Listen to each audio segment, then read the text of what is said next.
Hi guys, hello, welcome to V R one channel. And I hope అందరు చాలా అంటే చాలా బాగుంది అనుకుంటున్నాను. నేను కూడా చాలా అంటే చాలా బాగున్నా. అండ్ మీ అందరూ తెలుసు రేపు అమావాస్య ఉందని చెప్పేసి. సో ఉన్న సంవత్సరం మొత్తం ఉన్న అమావాస్యల్లో ఇది చాలా అంటే చాలా డిఫరెంట్ అండ్ స్పెషల్ అమావాస్య మనకు. ఈ దాన్నే మౌని అమావాస్య అంటారు. ఈ మౌని అమావాస్య అనేది ఎప్పుడు కూడా స్పెషలే. అండ్ దాంతోపాటు ఈసారి ఆదివారం వస్తున్నందుకు అది ఇంకా స్పెషల్. ప్లస్ ఇంకొంచెం ఏంటంటే ఈ అమావాస్య నుంచి కొన్ని మనకు డేంజర్ థింగ్స్ కూడా ఉన్నాయి. అంటే ఎలా అంటే నార్మల్గా అమావాస్య అనేది ఎప్పుడు కూడా కొన్ని దుష్టశక్తులకు అనేది ప్రత్యేకంగా ఉంటుంది. కాకపోతే ఈ మౌని అమావాస్య అనేది ఏంటంటే దేవతలను సైతం కూడా కట్టిపడేసినటువంటి ఒక శక్తి కలిగినటువంటి అమావాస్య ఇలాంటి తిథి. ఎందుకంటే అది కూడా ఆదివారం రావడం, ఈ మౌని అమావాస్య అనేది ఇంకా చాలా డేంజర్గా దీన్ని మారుస్తుంది. సో మీరు ఎవరు కూడా దీన్ని చూసి భయపడొద్దు. అంటే కొన్ని చెప్తాను రేపు నార్మల్గా ముఖ్యంగా తీసుకొని జాగ్రత్తలు ఏంటివంటే ఈ 4 రోడ్ల మధ్యలో దాటుతున్నప్పుడు, 3 రోడ్ల మధ్యలో దాటుతున్నప్పుడు కొన్ని జాగ్రత్తలు పాటించండి. ఏం తొక్కిన ఎక్కిన ఉంటే అలాంటివి కొంచెం అవాయిడ్ చేయండి. మోస్ట్లీ రేపు ప్రయాణాలు అనేవి అవాయిడ్ చేయండి. ఎందుకంటే మంచిది కాదు. ఎమర్జెన్సీ అంటే చెప్పలేం. బట్ మీకు ఒకవేళ పోస్ట్పోన్ ఛాన్స్ ప్రయాణం పోస్ట్పోన్ చేసుకోండి, ఎల్లుండి కానీ పెట్టుకోండి. బట్ రేపు ఒక్కరోజు ముఖ్యంగా ప్రయాణాలు అవాయిడ్ చేయండి. ముఖ్యంగా దూరం వెళ్ళే వాళ్ళు అసలు రేపు ప్రయాణం చేయకపోవడం మంచిది. అండ్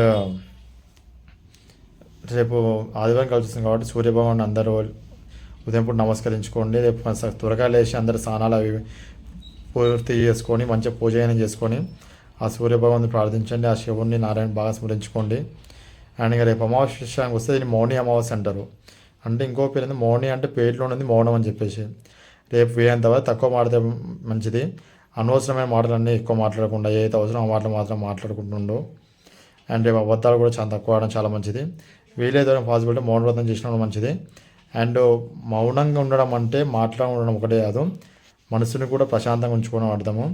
ఆ దేవుని నామస్మరణ చేస్తూ, నారాయణ నామస్మరణ చేస్తూ, సూర్యుని నామస్మరణ చేస్తూ, శివుని నామస్మరణ చేస్తూ ఆ దేవుని ప్రార్థిస్తూ మనశ్శాంతిగా ఉండడం. రేపు చాలా తక్కువ మాట్లాడడం, మనసులో కూడా చాలా తక్కువ మాట్లాడుకోవడం, మన మనసును మన ఆదిలో కంట్రోల్ ఉంచుకోవడం, ఇవి చేయడం బెటర్. అలా చేస్తూ ఉంటే మనం దేవుని స్మరణలో ఉంటే మన మనసును ప్రశాంతంగా ఉంచుకుంటే ఎలాంటి దుష్ట శక్తులైనా ఎలాంటి చెడు ప్రభావాలైనా మనమే పడబోవు కూడా వాళ్ళే కాపాడేస్తారు. ఆ దేవుడే మనల్ని కాపాడుతాడు.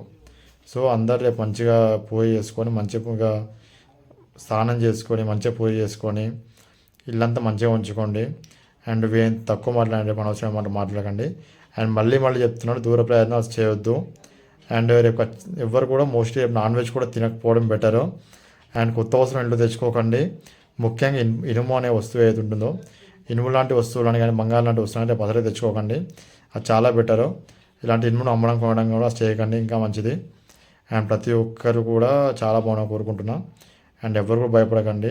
దేవుని నామస్మరణ చేస్తూ మనసు ప్రశాంతం ఉంచుకోండి, అదే బాగుంటుంది. అండ్ ఆ దేవుడే అందరిని చల్లగా కాపాడుతాడు. అండ్ ఇంతవరకు మన వీడియో మీకు నచ్చి ఉంటే, ఇంతవరకు వచ్చారు కాబట్టి ఖచ్చితంగా మీకు నా వీడియో నచ్చింది అనుకుంటున్నాను. ప్రతి ఒక్కరు మన వీడియోని లైక్ చేయండి, షేర్ చేయండి, సబ్స్క్రైబ్ చేయండి. మీరు చేసే లైక్స్, షేర్, సబ్స్క్రైబ్ చేయండి మా ఛానల్ ఇంకా ఎదగడానికి, కొత్త మందికి ఇది షేర్ కావడం చాలా ఉపయోగపడుతుంది. And love you always guys. Thank you for your love and support. Keep smiling always. Love you guys. జై శ్రీకృష్ణ.